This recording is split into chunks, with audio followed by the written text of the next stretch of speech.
wanting to really work on a particular song, say Cry Me a River. I've got a lot of new materials for Cry Me a River recently. So it's nice to have like, at least like you'll know that's a song of the month, and I could look at those materials, and I'm going to label it a song of the month. But I'm hoping again that I can organize it for you. So for Pennies from Heaven, the idea is to learn the melody, learn the chords, learn some improvisation ideas, strategies, learn a couple etudes, learn some fancy chords, what I call chord exploring, or, solo guitar chord melody style. There's a lot of stuff to discuss, and then just the analysis. So that's often what I'm calling mega lessons, all of that. That's, if you can do all that with a song, then I feel like you really know a song well. Hey folks, welcome to the Patreon live chat, January 2022. Let's get started. Good to see you all. Thanks for joining in on the first chat of the year. Kind of morphed. It started off as, it still is an informal chat to where you can ask questions. Months ago to include some instructional. So I'm going to continue with that idea of using the Soundslice format to demonstrate some instruction, and we can play along and learn that way. It's very informal. I'm pretty open to various questions that you may have regarding materials, Patreon, Soundslice, anything that I've been posting, and you can make requests. And so feel free to raise your hand. I'm just going to talk about some of the upcoming workshops and classes, which happen to line up because they start this week. And I know some of you are already registered for a few of them, so thanks for joining in on those. The live classes and workshops, by the way, I record all of them, and then I edit and put them on Patreon. But there's so much good materials usually that I extract from it, and a lot of it's pretty inspired, and that's what I try to capture into the bonus video lessons on Patreon. And those are at different tiers. Sometimes I'll post them from at all tiers. Sometimes they'll just be at the platinum or the gold tier level. 2 Gypsy jazz classes this coming January and February, and the 6-week one is on Tuesdays, and that's more 1 tune a week. Generally speaking, it bleeds over usually, so it's kind of a tune and a half, or we spend a week and a half rather almost on each tune. And you learn the melody, you learn the chords, my suggested chords, and the melody will often go over using Soundslice, which is what we're going to do today as well for a tune or two, just to demonstrate the practicing method. And then we talk about improvisation ideas, of course, and that's a big part of it, where I usually present an etude and I go over it. The Saturday session, which starts next Saturday, Gypsy Jazz Boot Camp, it's kind of a special session which kind of picks up where I left off with my minor key boot camp, but I decided not to do just all minor songs and to apply a lot of these kind of lick-based ideas into other songs. These are all popular songs, these are Sweet Georgia Brown. We're going to apply some common licks that could be used on that tune, but then I'll immediately say, well, now let's apply that same lick to Minor Swing or Dark Eyes or Bossa Dorado. But that way you can see how to, and it's going to work your theory a little bit as well, but that way you can learn, if you're not already thinking about that, like, oh, I love this lick from Minor Swing, I can actually put it into Sweet Georgia Brown or All of Me or whatever. So I'm going to, again, just be using the lick format as a demonstration to teach how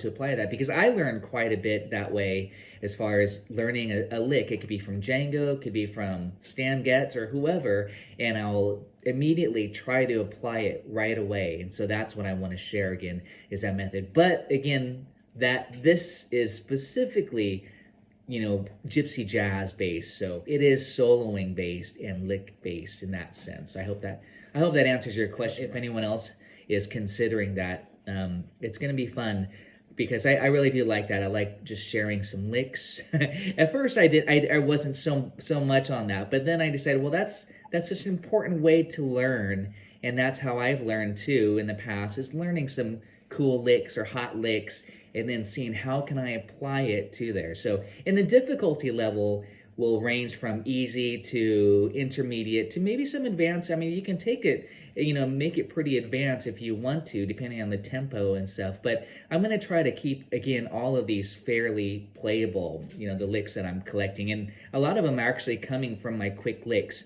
It's just more about application. Grab many tunes in the minor key world, major key world, and some blues. I want to just have a nice variety. So yeah, any other questions on upcoming workshops? I'm going to talk about my other workshops too. Those are the 2 Gypsy Jazz Bootcamp. Of course, I've got the B-flat blues next Sunday, which is the continuation, but it's really focused completely on soloing. Some of it's concepts, but it's also going to be like there's some strategies is what I usually say, besides just licks. And that's the B-flat jazz blues. But we're going to be going over those various chord progressions for those of you who've taken it in the previous one where I presented the variations. This one will be, again, more about single note soloing and soloing with chords in general. Hopefully going to do the same type of format in the spring where I'm using B-flat rhythm changes.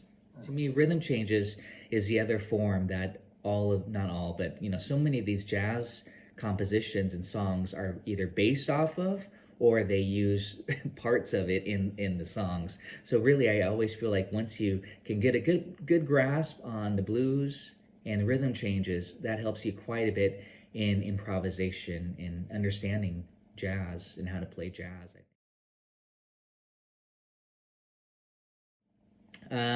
Soundslice is now another format. It'll be purchasable on Soundslice, but I'm trying to bypass that for patrons so have it, if you're looking at minor swing, that you can access those minor swing lessons. Again, it is also dependent on your tier level.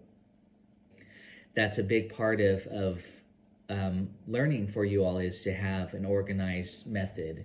So that's one thing I want to really do. And another thing that I'm just starting up this month, today, the song of the month, which this song is going to be, the month is Pennies from Heaven. It's a great old song, beautiful song. So I thought I would kick off this month with Pennies from Heaven just as of this morning. And I'm going to post, and I just actually loaded the Soundslice up for you guys, and you guys can play through the song with me, and I'll demonstrate some Soundslice practice ideas. So that to me will also help as far as like those of you who are wanting to really work on a particular song, say Cry Me a River. I've got a lot of new materials for Cry Me a River recently, so it's nice to have like, at least like you'll know that's a song of the month. And I could look at those materials, and I'm going to label it a song of the month. But I'm hoping, again, that I can organize it for you. So for Pennies from Heaven, the idea is to learn the melody, learn the chords, learn some improvisation ideas, strategies, learn a couple etudes, learn some fancy chords, what I call chord exploring, or, solo guitar chord melody style. There's a lot of stuff to discuss, and then just the analysis. So that's often what I'm calling mega lessons, all of that. That's, if you can do all that with a song, then I feel like you really know a song well. That's again what I call mega lesson. When you know the melody, knowing the lyrics is great. If you can sing it just for yourself, that's wonderful.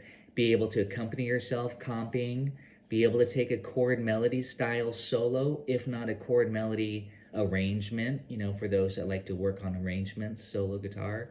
And then do some simple improvisation or some fancier improvisation as well. That's, if you guys are wondering what's a mega lesson, because I toss around that term quite a bit.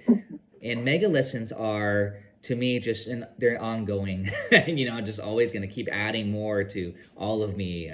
I think sometimes I think I'm done with minor swing, but then I keep adding more materials for minor swing or nuage. I just go back to these songs. So it's not like it's organic. It just keeps growing. Better organization. Last year was really huge in August when I decided, hey, I need to use Soundslice for Patreon. It really made a huge difference, I think. I noticed from my own practicing, just using Soundslice, putting materials in, and now all of a sudden I'm practicing a lot more and working on things with Soundslice. So again, that's, if you're new to it or if you haven't been using it, that's what I want to demonstrate with you. That's pretty much my new system of organizing, and I'm trying to get all of my lessons into the Soundslice format, mainly because I feel that's the best method. Even I mean, I like the standalone videos that you can watch and grab your guitar and play, but to me, to see the music scrolling by while I'm playing, or if I don't have a video yet, it's called a synthetic mode. That helps quite a bit as well. So again, I do like that that method, and I'm going to demonstrate, and you guys all have your guitars and ukes with you. You can play with me here. Modify, you can change the keys. Now I'll talk about that in the tempo. And you can, that's what's called a synthetic mode. And I'll demonstrate that in a second here. I was just thinking about, as I actually did that with the Minor Swing Gypsy Jazz Bootcamp, where I just pieced them all together into one long study. And I posted that yesterday, as a matter of fact, and I am going to do, I have one study, the one that I posted yesterday, for those who saw it, is just in one position on the guitar, but I have a bigger study that has all three positions, and it's probably like, I don't know, 12, 15 pages. It's like a big, huge study. And some of my studies can get pretty involved, so, but what I have thought about is maybe connecting all those etudes together so that they're one longer one as well. Right now, they're mainly just one at a time. But if you have a request, feel free to request it to me, okay? As far as that goes, look me up. And as of right now, I'm not selling any courses on Soundslice.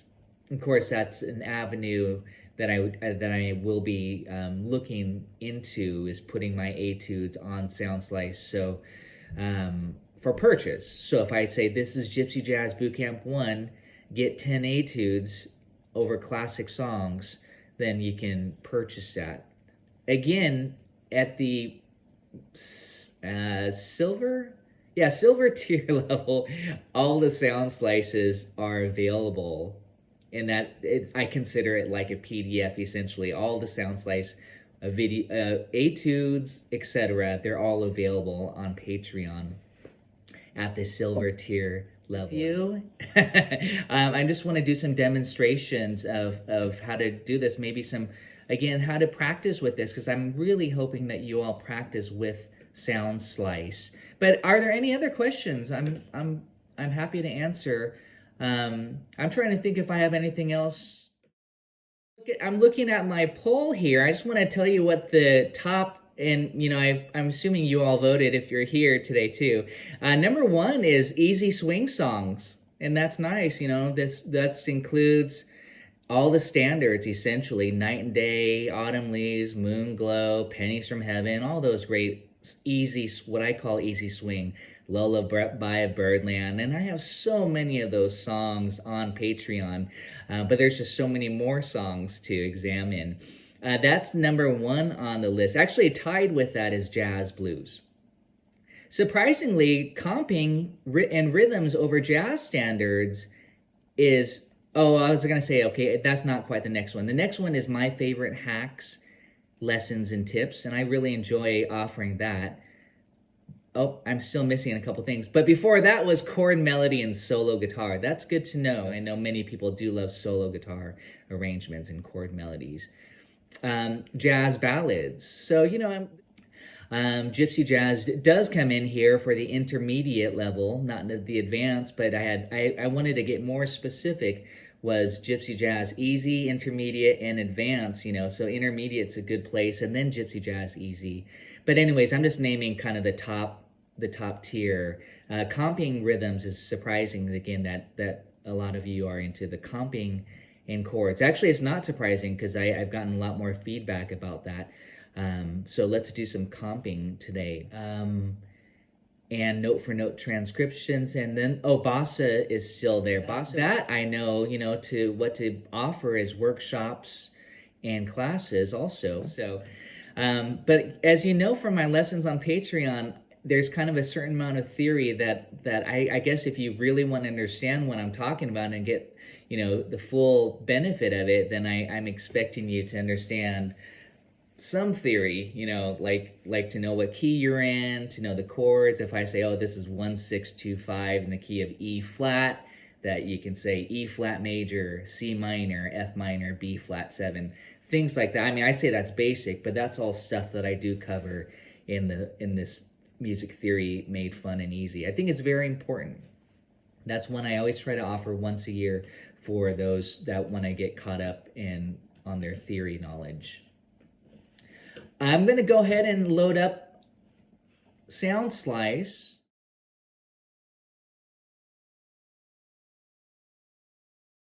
But I'm just going to push play so we can listen to it.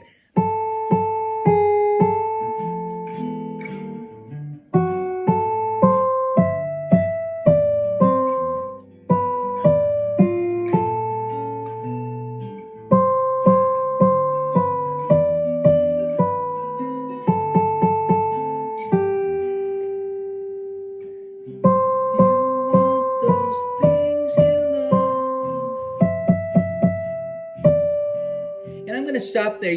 This is, you have to play what's written here.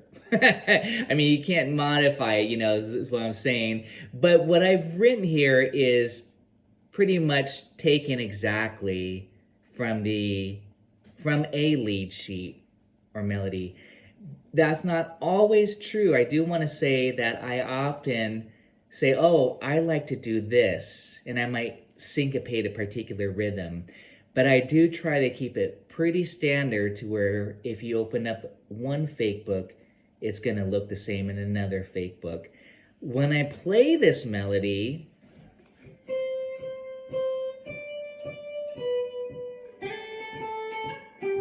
I might add some syncopation.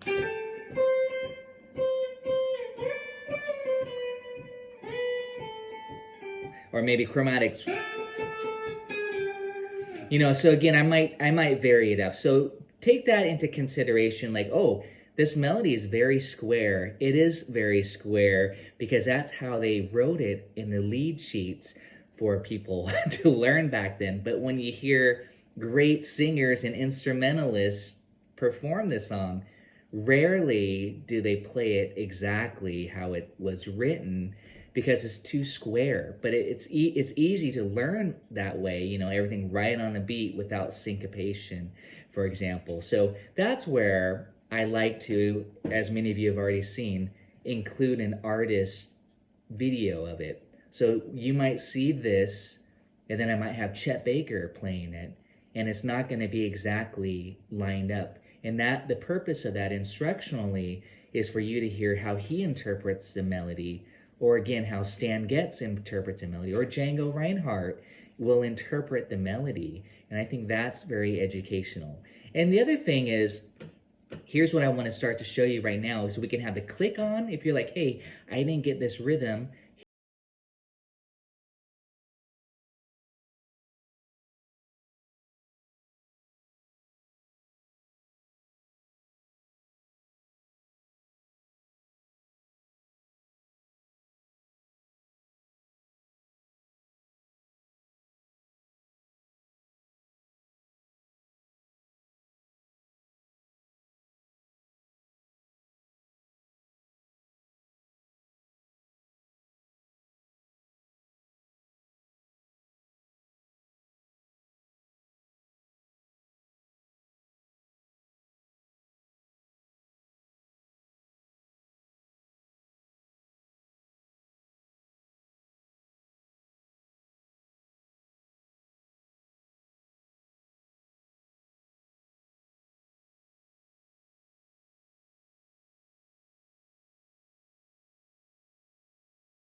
I like to harmonize a lot, so I harmonize that last little lick here, for example. This is how I like to practice with it.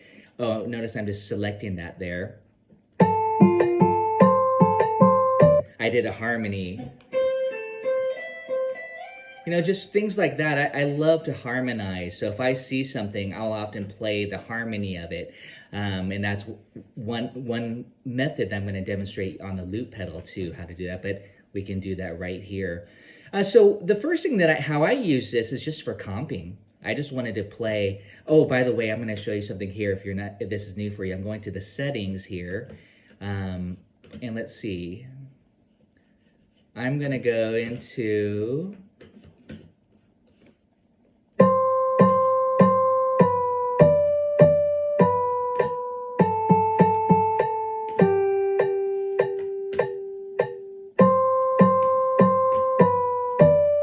show you how to switch keys. How about the key of G? I was listening to a great version this morning of Jeff Healey. If you guys know Jeff Healey from the Jeff Healey Band, he passed away a few years ago. He's a Canadian guitar player, blind. He was great, and I love his version. His is in A flat, but notice I just modulated it by transposing it here, and I put it in the key of G. So now it's in G, and it transposes the melody for you with tabs as well, so that you can just practice it, you know, and now I'm gonna go back to the beginning, but check it out here.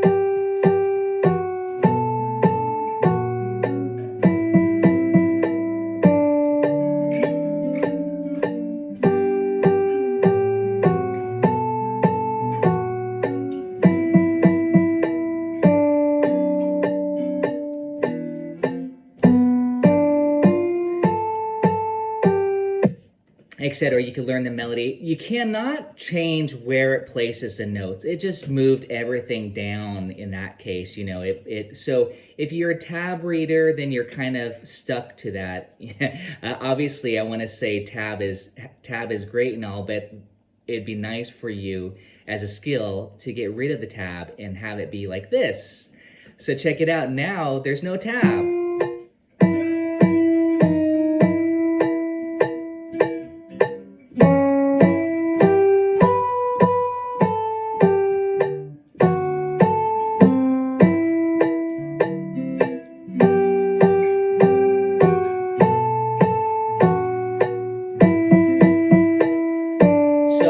How I did that was over here.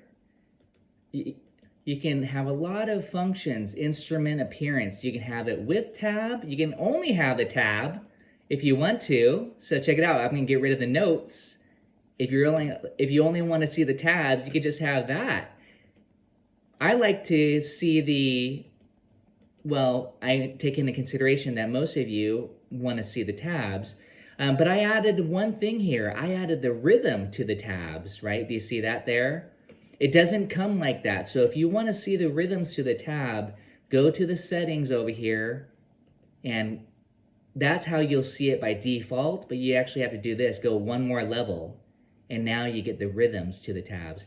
And if you really don't care about reading the notes, then get rid of it. See, now you can just do that, if that works for you, okay? So there's a lot of flexibility with this. Another way, but even with this melody for Pennies from Heaven, I wrote it up high.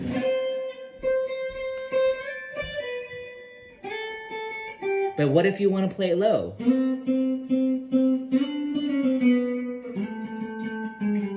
You know what I mean? You want to have that flexibility. I take a lot of liberties with rhythms, and like any jazz player usually does, is, you know, we're not classical musicians and worrying about each note. Sometimes in the bossa nova tunes, I'm a little bit more specific.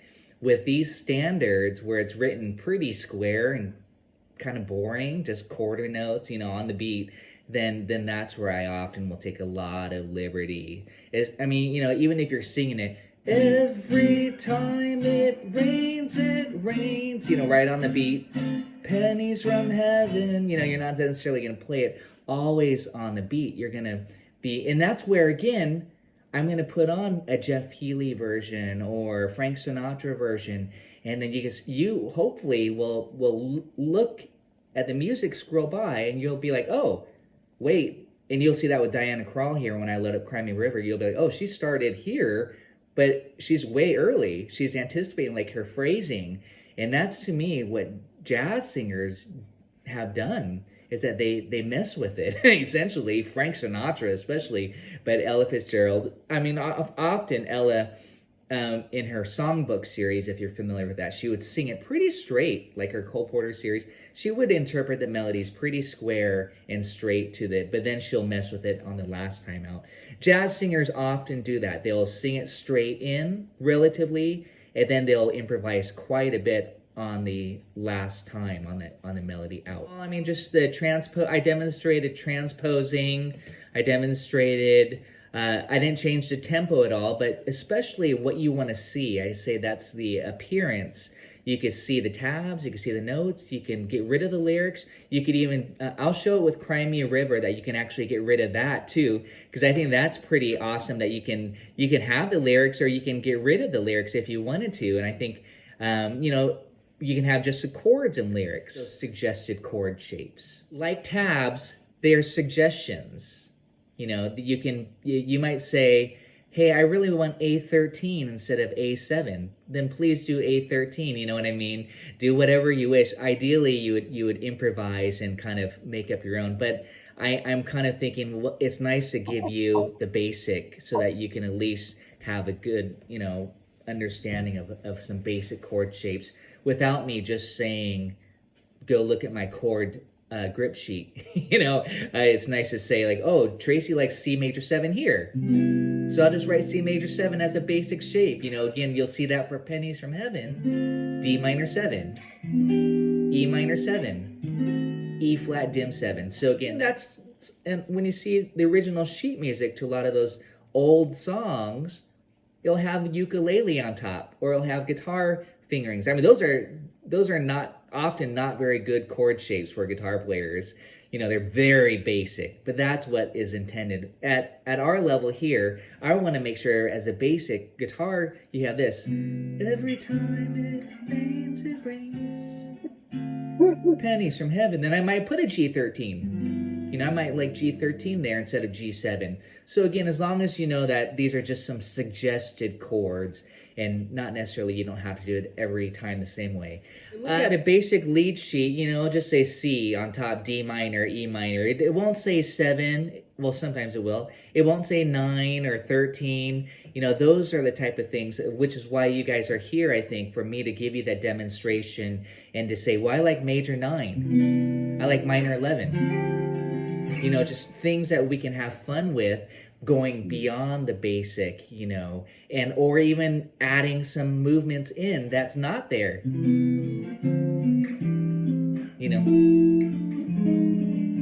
We can add a lot of voice leading and really make it pretty hipped up if you want to, or you could just do just chunk it out. There's so many different ways I'm going to do. So thank you for all the feedback.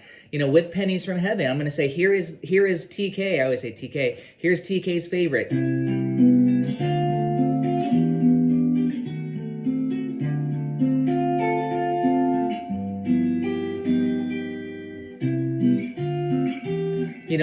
That's what I would do 90% of the time. And then I might fancy it up.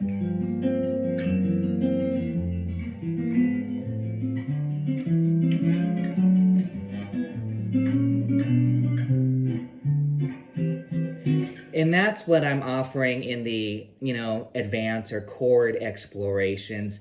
And yes, that is at the platinum tier level. So, for those that want to go beyond, that's what I am offering at the platinum tier for the chord explorations. Like, hey, here's the basic, and I'm going to, again, share that on the Soundslice, the basic.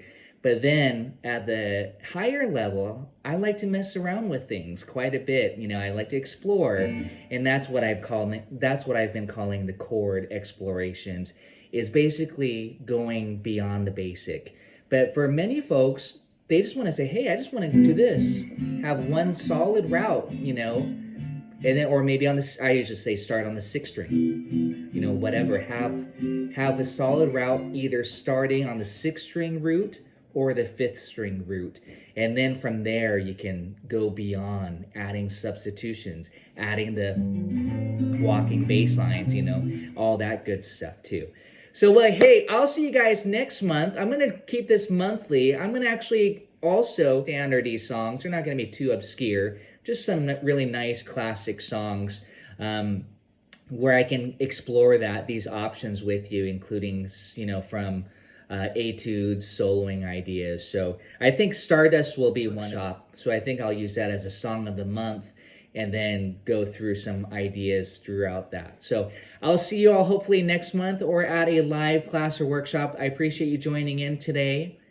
And good to see you all. Thanks. Take care. Enjoy the rest of the day.